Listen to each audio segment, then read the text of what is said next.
Orang-orang yang selalu bersama dengan Allah itu akan menikmati kehidupan yang nyaman di dunia, ditandai dengan rasa tentram, tidak dihantui ketakutan, tabah menghadapi kesulitan, dan optimis menghadapi masa depan. Mereka yang merasa selalu bersama dengan Allah itu pada umumnya memiliki ciri khas dalam sikap dan perilaku, yaitu antara lain mereka selalu berhati-hati di dalam bertindak, bersikap tanggung jawab, terpanggil untuk melakukan kebaikan, gigih dalam mengikuti aturan Allah, menghindari perselisihan dengan orang lain, tidak agresif, dan menghindari bantah-bantahan. Ini yang pertama saya sebutkan tadi adalah perasaan yang dimiliki oleh orang-orang yang merasa bersama dengan Allah. Yang kedua, ciri khas pola pikir dan perilaku mereka. Kira-kira mana yang duluan?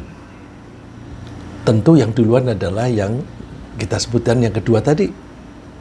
Jadi karena orang-orang ini itu selalu berhati-hati di dalam bertindak, ketika mereka itu melakukan perbuatan apapun mereka mesti bertanggung jawab, dan mereka selalu terpanggil untuk melakukan kebaikan, dan apapun yang mereka lakukan mereka sanggup mempertanggungjawabkannya di dunia sampai di akhirat, dan mereka gigih dalam mengikuti aturan Allah, dan dalam hubungan dengan orang lain mereka tidak suka perselisihan, mereka tidak suka sikap agresif, dan oleh karena itu, karena mereka tidak suka rasa agresif, mereka tidak suka bantah-bantahan yang bisa memancing kebencian.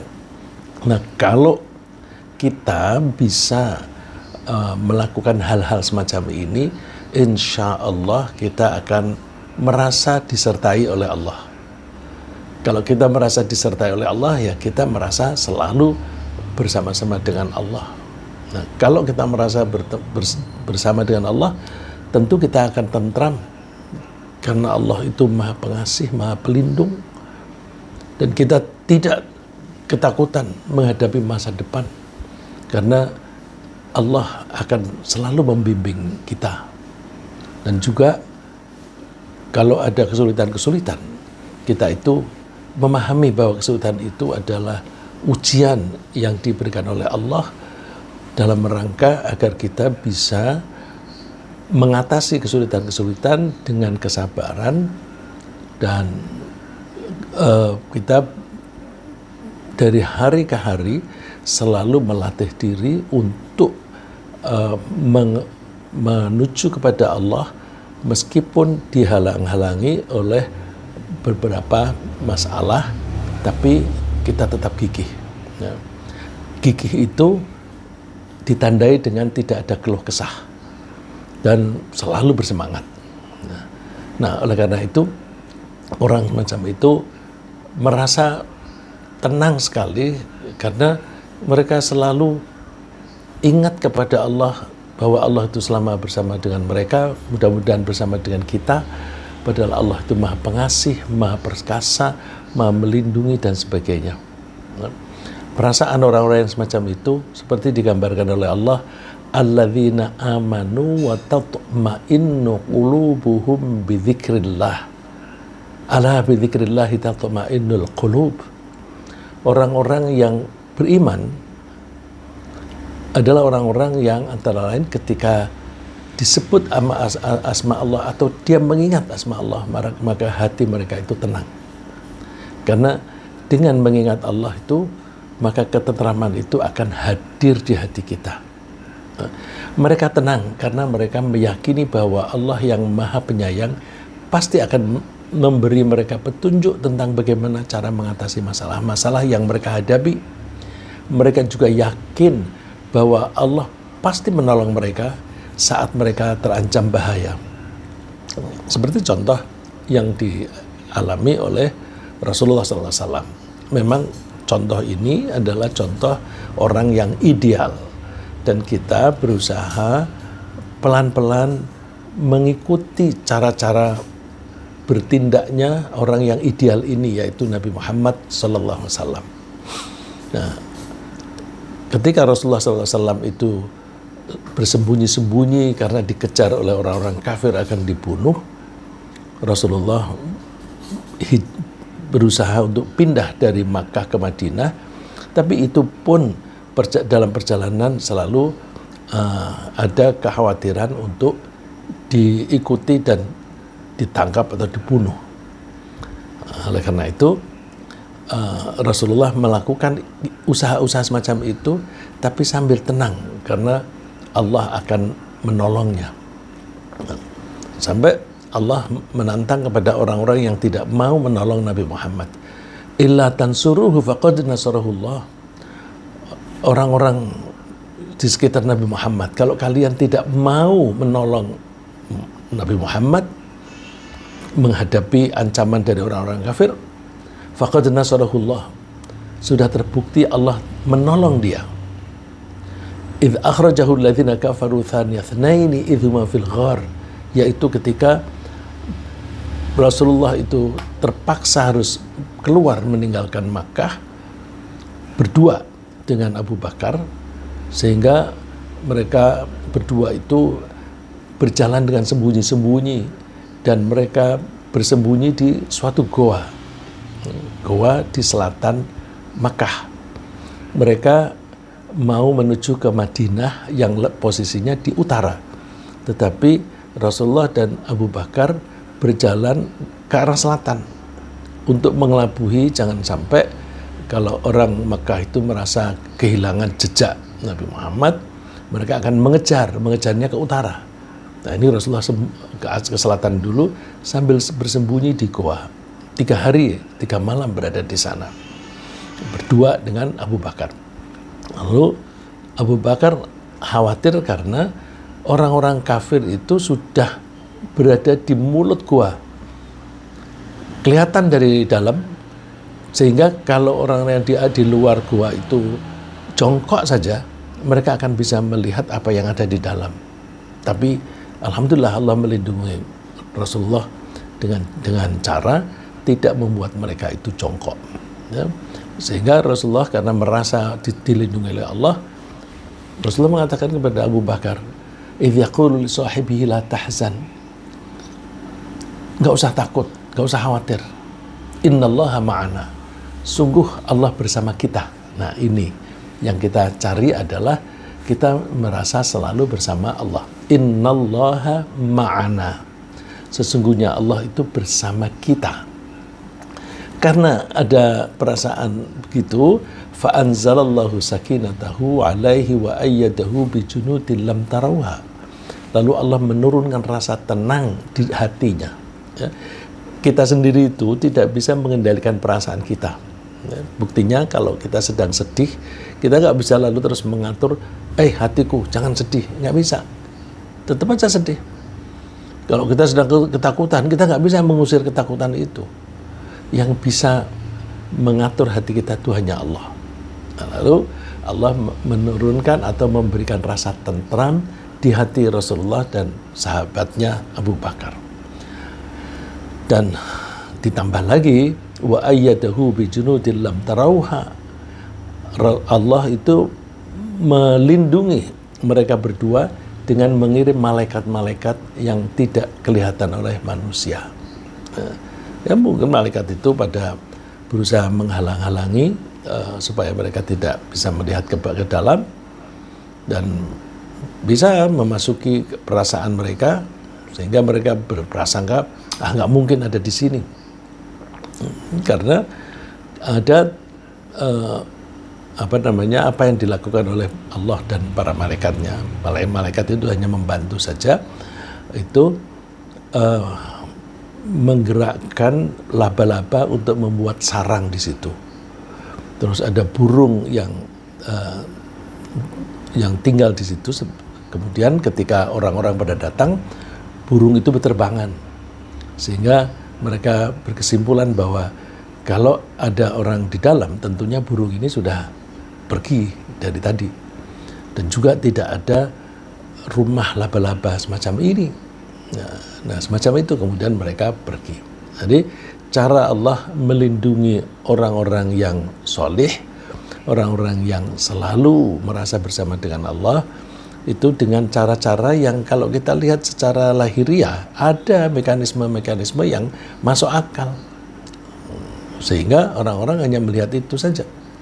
Nah, kalaupun suatu problem itu menghinggapi orang-orang yang merasa bersama dengan Allah, menghinggapi mereka, misalnya kejadian itu atau problem itu berlangsung lama, orang-orang yang merasa bersama dengan Allah itu tidak akan gundah, karena mereka meyakini bahwa Allah lah yang akan memilih waktu yang tepat untuk memberi pertolongan.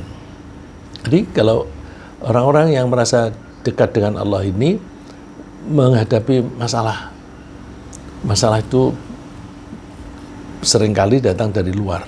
Apakah ada intimidasi dari pihak luar, atau ada kesulitan-kesulitan di dalam mencari rezeki dan sebagainya.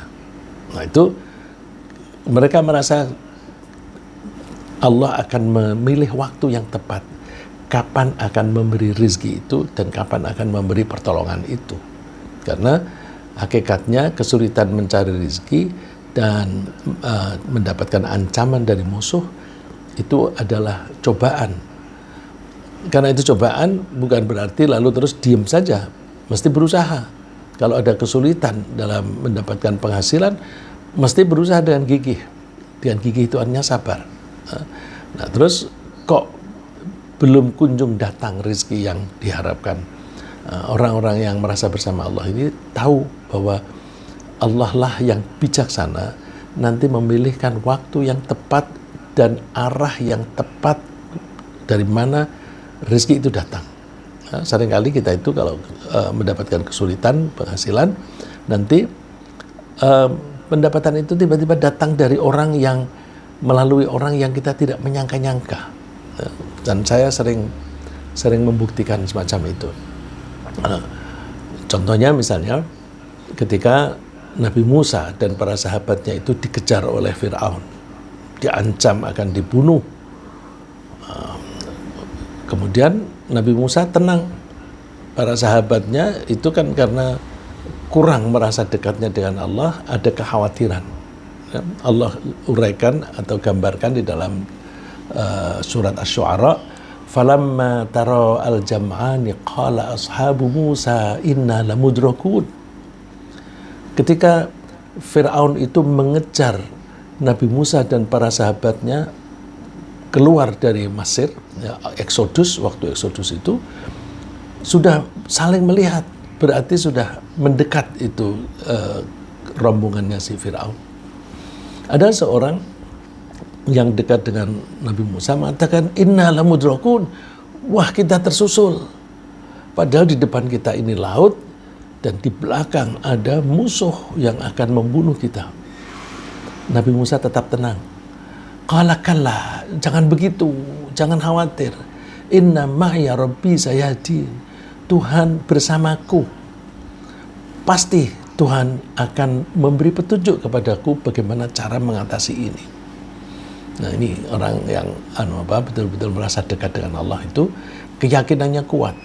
Nah, karena keyakinan itu Allah menuruti. Fa'auhayna ila Musa an idrib bi'asakal bahr fanfalaqa fakana kullu firqin kattawtil azim. Lalu Allah memberi wahyu kepada Nabi Musa, pukulkan tongkatmu ke laut, nanti akan terbelah laut itu dan kalian bisa lewat. Betul, terbelah, sehingga belahan itu tinggi sekali karena itu laut. Kemudian mereka berjalan di dasar laut, maka air yang di kiri kanannya itu bagaikan gunung-gunung yang tinggi. Kalaupun orang-orang yang merasa dekat dengan Allah itu harus menghadapi musuh semacam itu tadi, mereka tidak gentar, karena apapun nasib mereka itu pasti baik. Nah, jadi kalau misalnya terpaksa orang-orang Islam itu diserbu oleh orang-orang kafir, seperti Rasulullah SAW bersama para sahabat di Madinah diserbu oleh tentara dari Makkah dalam jumlah yang sangat banyak dibandingkan dengan pasukannya Nabi Muhammad SAW. Nah, itu mereka tidak gentar. Karena apa? Karena mereka merasa dekat dengan Allah, pasti Allah menolong. Ya. Kenapa mereka itu tenang? Mereka tidak ada kekhawatiran untuk kehilangan sesuatu. Kalau orang kafir, kalau menang, mereka mendapatkan sesuatu. Misalnya, ya kemenangan itu sendiri dan rampasan perang. Tapi kalau mereka kalah, habis mereka. Nggak ada kebaikan sama sekali. Tapi orang Islam itu merasa serba baik. Menang ya baik, kalah juga baik. Kalau menang, mereka menjadi jaya dan bisa mendapatkan rampasan perang. Tapi kalau kalah, mereka merasa nasib mereka itu akan masuk surga langsung. Jadi hidup ya baik, mati juga baik. Maka suka ada pepatah, "Ish kariman au mut syahidan."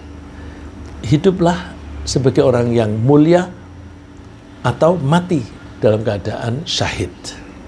Dua-duanya baik, ya. Dan lain halnya dengan orang-orang yang tidak beriman dan tidak merasakan kebersamaan dengan Allah. Mereka ini dihantui dengan ketakutan karena takut kalah, takut cedera, takut mati.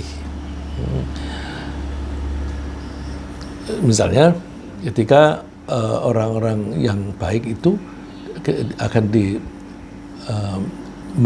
sedang menghadapi musuh.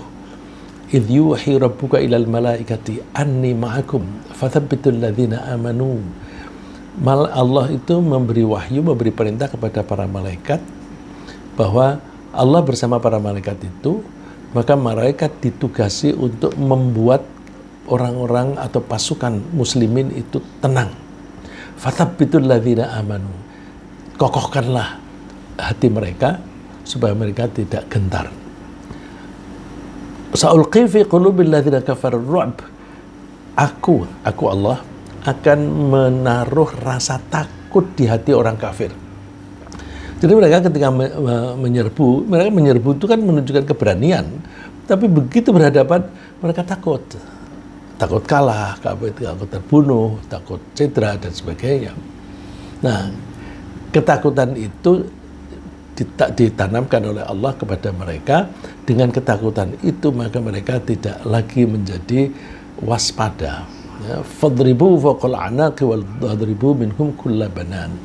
Nah, kalau mereka grogi semacam itu, udah tinggal bunuhlah mereka. Mohon maaf, ini diperintahkan membunuh karena yang dibunuh adalah orang-orang yang akan membunuh, ya. Bukan membunuh orang yang aman-aman saja. Karena mereka itu akan membunuh, maka kalau tidak didahului, ya akan keduluan. Ya, wadribu minhum kulla banan. Dan pukullah jari-jari mereka. Coba, jadi karena perangnya zaman itu tuh pakai pedang, maka salah satu yang diincar adalah tangan, jari-jarinya putus. Nah, kalau jari-jari putus, mereka sudah nggak bisa pegang pedang, nggak bisa pegang tombak, menyerah. Nah, dengan menyerah akan menjadi tawanan perang. Ya.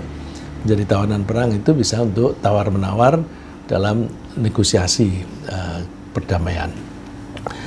Nah, lagi orang-orang yang merasa bersama dengan Allah itu karena mereka telah membiasakan pola pikir dan perilaku yang sejalan dengan keimanan mereka kepada Allah, maka mereka merasa tenang. Jadi mereka tidak pernah merasa berdosa. Kalau toh mereka itu berbuat dosa, yang dilakukan itu kecil-kecil, sehingga orang-orang itu tidak merasa berdosa. Nah, merasa berdosa itu sendiri itu menyebabkan stres. Jadi kalau orang misalnya korupsi itu dosa. Orang yang korupsi pasti stres. Karena orang yang korupsi itu takut ketahuan, takut masuk penjara, dan sebagainya. Jadi kalau kita itu ingin tenang, jangan melakukan pelanggaran. Karena pelanggaran-pelanggaran itu akan menimbulkan rasa ketakutan kita kalau itu ketahuan dan sebagainya. Nah, jadi orang-orang itu bisa merasakan kebersamaan dengan Allah karena mereka itu telah membiasakan pola pikir dan perilaku yang sejalan dengan ajaran Allah. Misalnya mereka selalu berhati-hati di dalam bertindak. Mau makan, lihat dulu ingredientnya. Misalnya mau beli makanan yang diproses, makanan yang diolah, ya, itu di toko-toko begitu, baca dulu ingredientnya.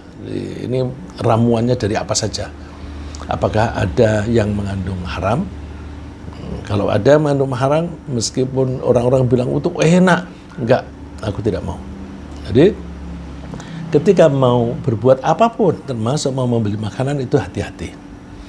Dalam artian bahwa mereka itu hanya melakukan tindakan-tindakan yang direstui oleh Allah saja dan menghindari hal-hal yang dilarang oleh Allah.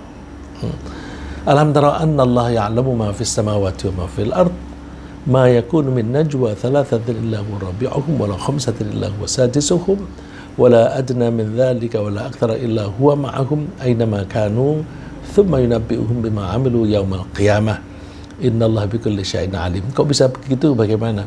Karena orang-orang yang merasa dekat dengan Allah ini, mereka tahu dan selalu menyadari bahwa Allah itu mengawasi terus. Mengawasi apapun yang mereka lakukan itu akan diawasi. Berbeda dengan orang kafir. Kalau orang kafir itu kan tidak mempercayai adanya Allah atau menentang Allah, sehingga kalau diingatkan ya tetap aja bandel begitu. Nah ini orang-orang yang beriman dan taat kepada Allah itu, kenapa taat mereka? Kenapa mereka itu taat? Karena mereka itu menyadari bahwa Allah itu selalu mengawasi. Allah membandingkan dengan orang-orang yang sedang berkerumun untuk melakukan kejahatan, ya. Misalnya rapat melakukan kejahatan.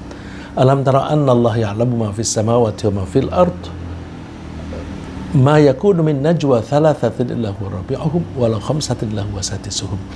Tidak ada sekumpulan orang, misalnya 3 orang, kecuali Allah adalah yang keempat. Tidak ada orang yang berkumpul, misalnya 5 orang, kecuali Allah itu yang keenam. Artinya Allah itu selalu mengawasi. Wala adna min dzalika wala aktsara illa huwa ma'ahum. Tidak juga lebih kecil angkanya atau lebih besar dari itu.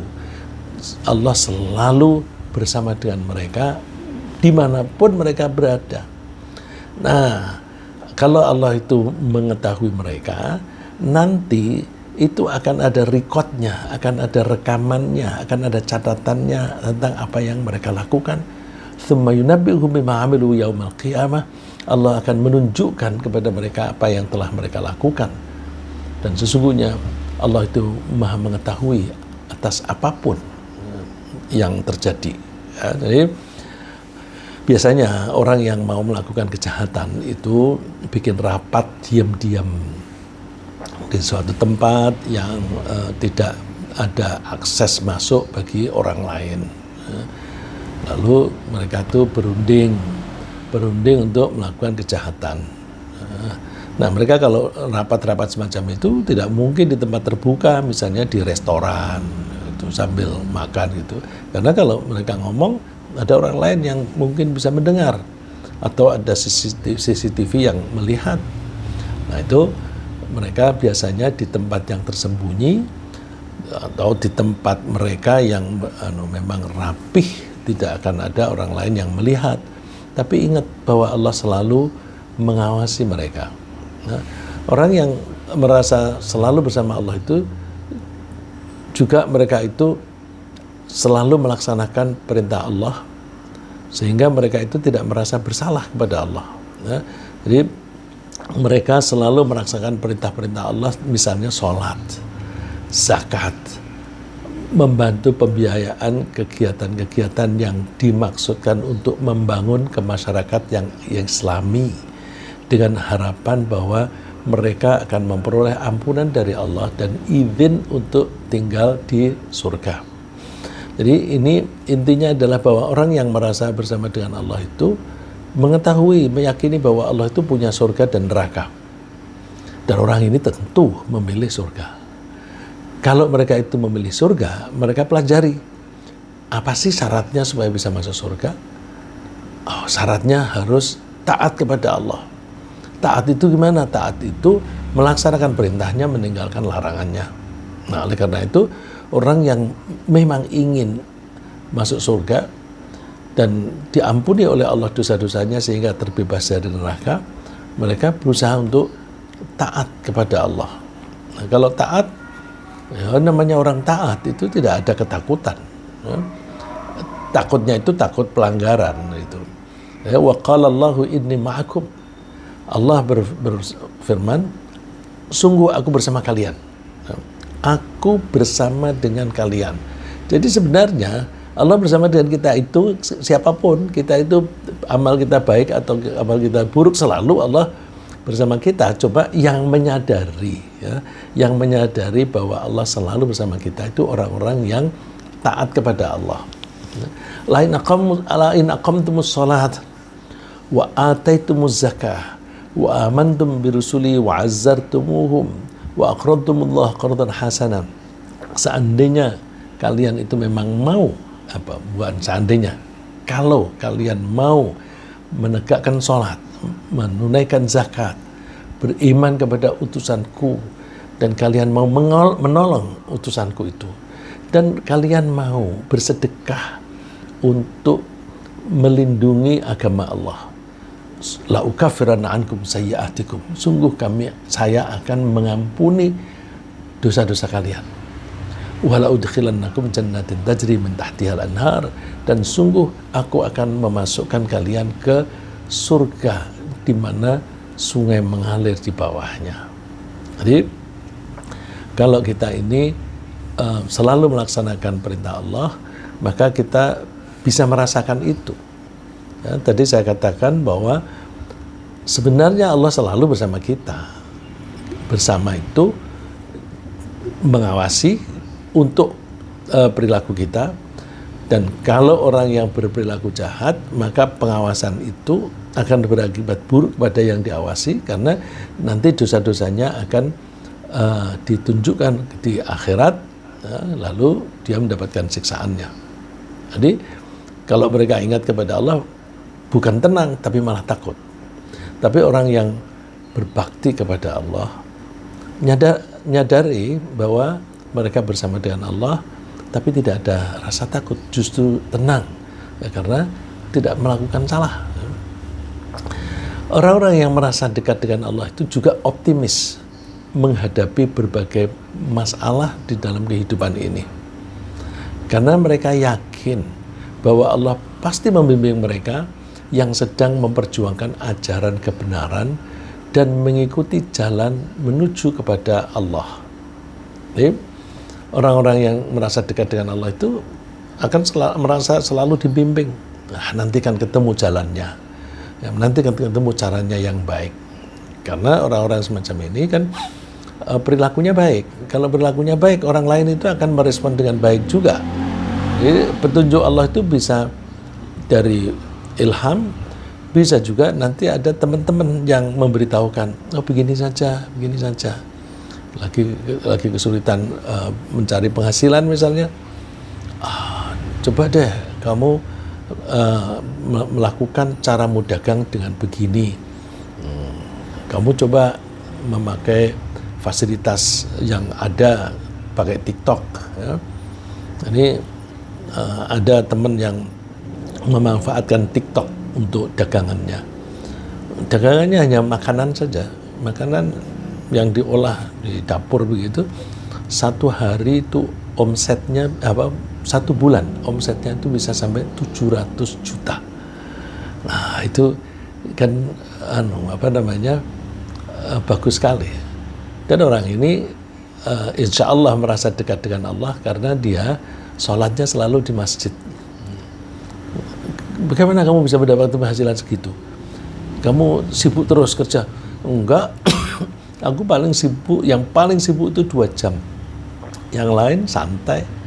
Sehingga bisa tekun beribadah dan bisa pergi ke masjid tiap kali sholat berjamaah. Jadi orang-orang yang dekat dengan Allah itu ada saja cara-cara yang bisa ditempuh karena mendapatkan ilham tadi atau pengarahan dari teman. Lagi, karena meyakini kebenaran pendirian, prinsip dan tindakan mereka, maka mereka tetap tabah dan konsisten dalam perjuangan. Jadi orang-orang yang dekat dengan Allah itu salah satu ciri khas perilakunya adalah tabah dan konsisten dalam perjuangan. Kenapa begitu? Karena mereka itu meyakini bahwa pendirian mereka, prinsip mereka dan tindakan mereka itu benar. Ya. Mereka merasa tidak perlu bantah-bantahan. Kalau bantah-bantahan itu kan ada keraguan. Karena tidak ada keraguan, udah jalani aja. Ya. Karena bantah-bantahan itu bisa menimbulkan keraguan dan melemahkan semangat dalam perjuangan. Pedoman mereka adalah taat kepada Allah dan Rasul-Nya. Ya. Maka Allah memerintahkan Allah wa rasulahu wa la tanaza'u fatafshalu wa tadhhaba rihukum. Taatlah kepada Allah dan Rasul-Nya, kamu jangan berbantah-bantahan. Karena berbantah-bantahan itu menyebabkan kamu menjadi gentar dan hilang kekuatanmu, kewibawaanmu hilang. Oleh karena itu, wasbiru, bersabarlah. Sabar itu tangguh, tekuni. Tangguh dan tekunilah apa yang kamu yakini itu. Innallaha ma'as sabirin. Sesungguhnya Allah itu bersama dengan orang yang sabar. Kemudian orang yang merasa bersama Allah juga cenderung tidak agresif, tidak ingin menyerang orang lain, baik secara fisik dengan tangan maupun secara mental dengan kata-kata. Karena mereka menyadari bahwa Allah melarang mereka berbuat melampaui batas. Melampaui batas, kalau kita itu agresif menyerang orang, itu kan kita melampaui batas. Batas apa itu? Batas hak. Setiap orang berhak merasakan keamanan. Kalau ada pihak lain yang agresif menyerang, berarti dia merampas hak orang itu untuk merasa aman. Setiap orang itu berhak merasakan berhak menghirup udara segar. Kalau ada orang merokok terus asapnya dibiarkan kena orang lain, nah orang lain itu kan menjadi haknya untuk menghirup udara segar terganggu. Nah itu termasuk melanggar hak. Nah orang semacam itu kan kecenderungannya dibenci oleh orang atau malah dijauhi oleh orang. Jangan di sini itu ada orang rokok begitu. Jadi misalnya di restoran itu, kalau restorannya itu tidak melarang orang merokok, lalu kalau mau duduk jangan di sini itu ada orang merokok. Nah, itu kan dijauhi orang. Nah, kenapa dijauhi? Karena dia merampas hak orang lain untuk menghirup udara segar. Nah, mereka sadar bahwa Allah itu melarang setiap orang untuk melanggar hak orang lain. Mereka tidak mau memulai perselisihan. Karena perselisihan itu nanti akan ada kebencian dan nanti akan ada permusuhan. Nah, permusuhan itu juga melampaui batas hak. Ya. Nah, kemudian gimana kalau mereka itu sendiri haknya dilanggar? Mereka itu mudah tenggang rasa. Kalau dilanggarnya itu sedikit, mereka itu mudah memaafkan. Kalau pelanggaran itu sampai mengancam, baru mereka membela diri. Ya, tapi kalau misalnya ada orang mengambil barangnya yang kecil aja, ya udah biarin. Ya, misalnya yang kecil-kecil itu misalnya bekerja di kantor, membawa makanan ditaruh di meja, terus dia bermaksud akan mengkonsumsi itu ketika lapar. Terus ada teman yang ya dia kebetulan lapar, dan dia berprasangka paling boleh nanti dia ambil makanan itu. Nah, terus apakah marah? Dia tengah ngerasa lapar kali dia, ya udah biarin aja. Jadi orang yang semacam itu tuh mudah memaafkan orang lain.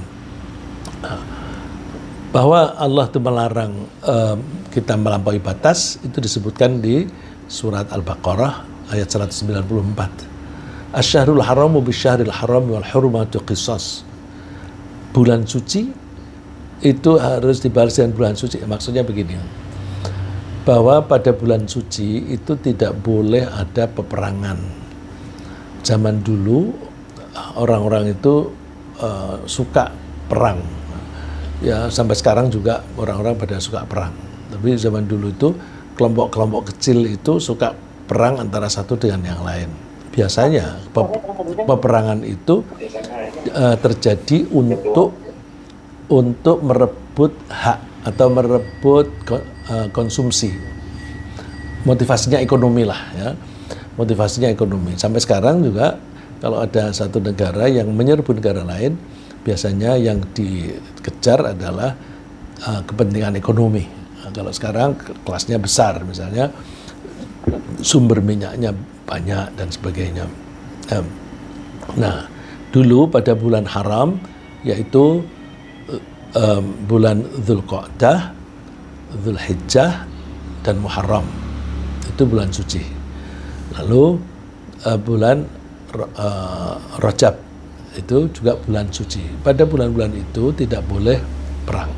Tapi kalau ada orang memulai perang pada bulan itu, ya harus dibalas. Ya, asy-syahrul haramu bisyahril haram. Kalau orang menyerbu pada bulan haram, bulan suci, ya dibalas saja di bulan itu. Wal hurmatu qisas. Dan pelanggaran-pelanggaran itu harus dibalas dengan setimpal. Nah, kemudian poin yang relevan dengan ini adalah famani i'tada 'alaikum fa'tadu 'alaihi bimithli ma i'tada 'alaikum. Kalau ada orang yang melampaui batas hak kalian, maka balaslah mereka sesuai dengan pelanggaran mereka, tidak boleh melebihi. Kalau melebihi itu berarti i'tada, melampaui batas. Jadi kalaupun orang Islam, orang yang merasa dekat dengan Allah itu melakukan pembalasannya itu terukur, tidak melebihi dari apa yang dilakukan oleh orang lain yang memusuhinya. Wa'lamu annallaha wattaqullah wa'lamu annallaha ma'al muttaqin.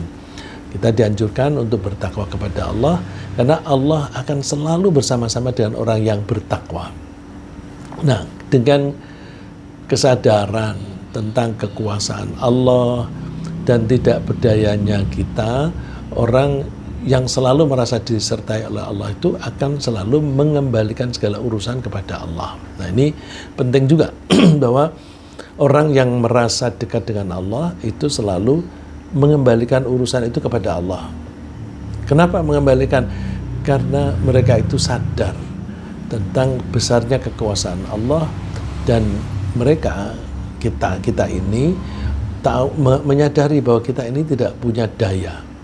Tidak ada daya kecuali kalau kita ditolong dan diberi kekuatan oleh Allah. Ya. La haula wa la quwata illa billah. Ya. Jadi apapun yang terjadi itu tidak pernah lepas dari kekuasaan dan kehendak Allah. Maka kapanpun dia mengalami kesulitan, dia akan minta pertolongan kepada Allah saja, sambil bersabar menunggu keputusan yang terbaik dari Allah. Jadi di samping berusaha seperti tadi, juga mohon kepada Allah. Ya ayyuhalladzina amanu sta'inu bis-sabri was-shalah innallaha ma'as sabirin. Wahai orang-orang yang beriman, mintalah pertolongan kepada Allah dengan cara sabar dan sholat. Sabar ini seringkali disalahartikan secara pasif, diam aja. Enggak. Sabar itu artinya tangguh. Tangguh itu tetap berusaha keras mengikuti ajaran Allah, tidak mudah menyerah ketika ada hambatan, dan tidak nyeleweng, tidak berbelok meskipun ada rintangan. Nah, terus juga wassalah. Shalah ini arti sempitnya adalah kegiatan sholat yang dimulai dengan Allahu Akbar dan diakhiri dengan Assalamualaikum warahmatullah. Tapi as-shalah yang arti luas itu artinya doa.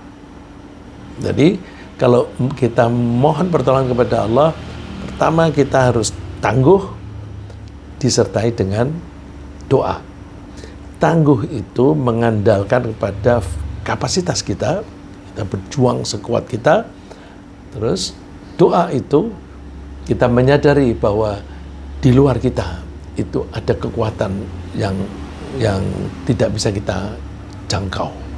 Nah, itu kita mohon kepada Allah supaya mengatasi hal-hal itu.